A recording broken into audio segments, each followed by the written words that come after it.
stay. Now.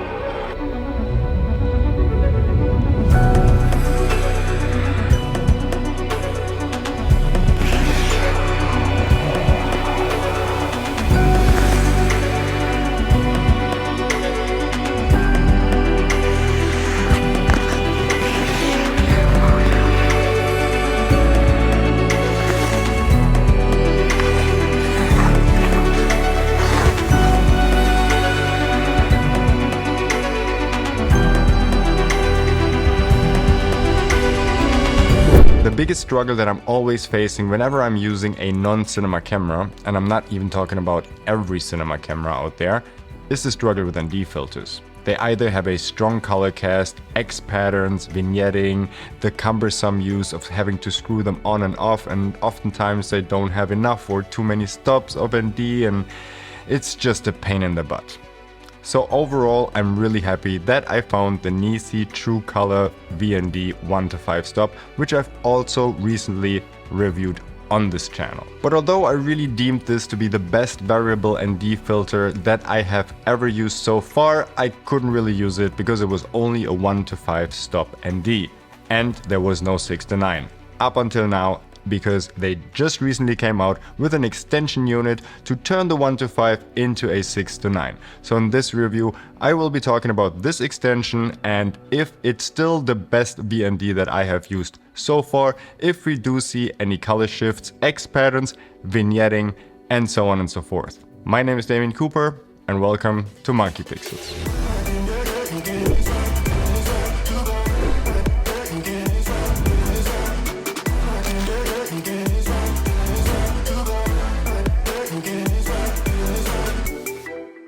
If you haven't watched the original review of the 1:5 NISI True Color Variable ND filter, I highly suggest you pause this video right now, then you click on the little link right here, watch the entire video, and then you come back to this one, because otherwise this video doesn't really make a lot of sense.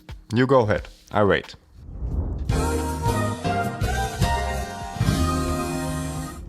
Okay, now that you watched the video, you liked the video, you subscribed to my channel, and you decided that this is the variable ND filter that I want to use, but unfortunately 5 stops is not enough for you, we continue here, and now we will only talk about the extension unit, and I won't have to tell you about all the other things about the 1:5 because you just watched the review, right? So first of all, what does the extension unit consist of?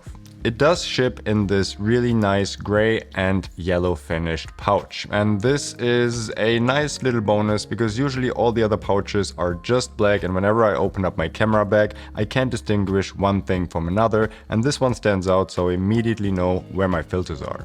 The pouch is really robust and it does hold 8 trays for filters, so you are able to bring all of your ND filters, your mist filters, as well as your polarizers. We then have the actual 6:9 stop variable ND filter, and this is a clamp-on unit, but I will describe how this actually works in a minute. On top of this, we do have a 1/4 black mist filter, also by NISI, which is also a clamp-on unit, which I will also describe in a minute. And that is pretty cool if you want to stack your filters and you want to have ND as well as a mist filter, but you also want to have the choice to get rid of the mist filter. And here's how it works. We have our regular 1:5 stop variable ND filter that we just mount onto our lens. Then we take our 6:9 variable ND filter and then we align it with our 1:5 stop where this little notch is, and we align it with the pin on our original 1:5 variable ND filter. And now you can see that the 6:9 stop actually covers the 1:5 stop marks, and we do have an additional filter, so we just turned our 1:5 stop into a 6:9 stop, and now we can just go all the way from 5 stops to 9 stops.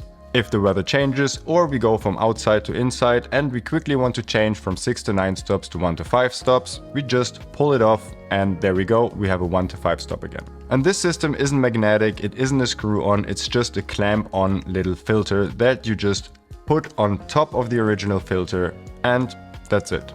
So now if you want to have an additional mist filter, and I'm using 1/4 black mist filters on 90+% of all of my shoots, I'm actually shooting this talking head on a 1/4 black mist filter right now, then you can also do so with this Swift system. The system here is exactly the same as a 6:9 stop variable ND filter. You just put it on top of the ND filter And there you have it. Now you have an additional mist filter. I haven't tested this particular filter in detail because I have tested NISI filters in the past and I'm using them for a lot of my projects. And I also have videos on my channel using these mist filters and I can highly recommend them and they're of top-notch quality. So I'm pretty sure this one is just the same. As of right now, I believe there's only a 1/4 strength filter available for this system yet, and I'm not sure if they will come out with a 1/8 and a 1/2, for example, but if they won't, then the 1/4 is definitely the best choice, because again, this is what I'm using on 90+% of all of my shoots. Since the entire system is neither magnetic nor screwed on, you might wonder if you're not running the risk of it falling off mid-shoot. So I borrowed the entire system to Belle, who had a shoot in Switzerland last month. And she was just doing her thing, being on her skates, skating full speed with the entire system attached to her camera, and it never fell off, it never even loosened.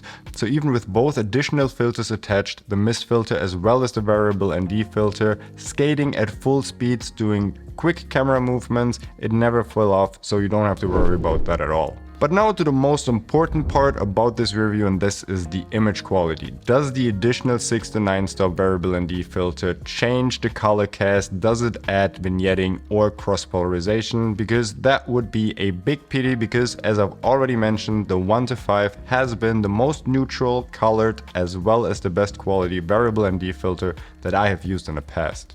So let's get the negative out of the way, and yes, there is vignetting, but that is just a technical aspect of how round filters work, and there is no way around it. Get it around because it's around and never mind. So when using one filter, you're absolutely in the clear on a full frame sensor up to around 15 millimeters. But if you do use the 6 to 9, you have to be at 18 millimeters or higher, otherwise you will see vignetting. And we tried this with 16 millimeters on the Canon R5C, and yes, you could see some strong vignetting in the corners. And if you put the mist filter on top, then it gets even worse, so you have to go all the way to 20 millimeters to eliminate vignetting. But that again is just the way that round filters work, and if you want to go around it, you need to have either an ND filter that sits behind the lens and not in front, or you need to use some kind of matte box with a square filter instead of a round filter. But with any kind of round filter, you will see vignetting when stacking filters on top of each other.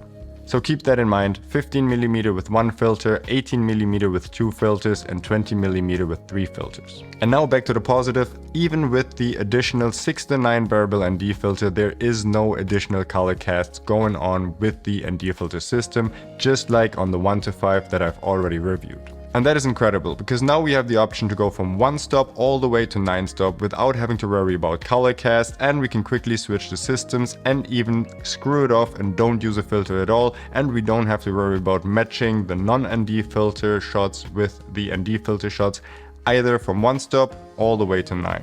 I even compared them to the internal ND filters on my Canon C70, and I chose 6 stops for this test, and here you can ever so slightly see a difference in colors, but it's not necessarily that I want to say that either looks better.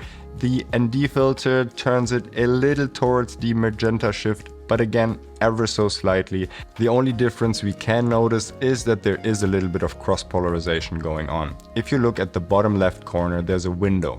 On the internal ND filters, there is no polarization, whereas on the variable ND filter, there is a little bit, and that is also something that you can't avoid when using variable ND filters, and it's just due to 2 layers on top of each other, just crossing over each other, and then you will always have a little bit of polarization going on.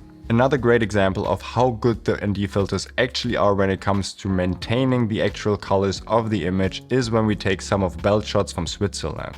Here she's skating on the ice, so you see a lot of snow and ice, and with a lot of ND filters, the snow doesn't really stay white and it turns a little green, and you have to color correct this in post. But here I just took the original images and put a Rec 709 LUT on top. I didn't do any color corrections, no color grading, so this is the original shot straight out of camera with the Rec 709 LUT, and you can see that the ice as well as the snow stays nice and white, and overall you can't see any negative color shifts, and this is exactly what I'm looking for in a variable ND filter. So what's my overall verdict of the system? I really do like how easy it is to just stack on filters on top of the original scale 1 to 5 and how quickly it is to get rid of it again if I'm switching between 4 stops to 6 stops to 8 stops to 2 stops, and the entire system is also well secured, so don't have to worry about it falling off on me mid-shoot. I also like how easy it is to add an additional mist filter on top of your system, and since I'm again shooting 90+% of my projects with ND filters as well as a mist filter,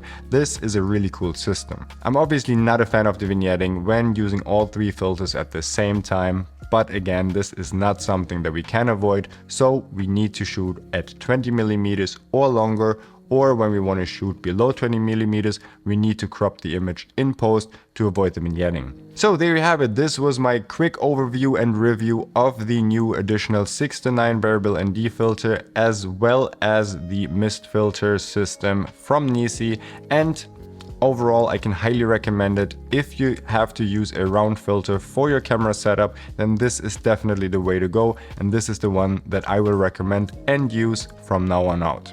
Overall, I hope you liked this video, and if you did, then please give it a thumbs up, subscribe for more, and if you're already here, check out some of these videos that YouTube thinks that you should watch afterwards, and I hope to see you on the next one.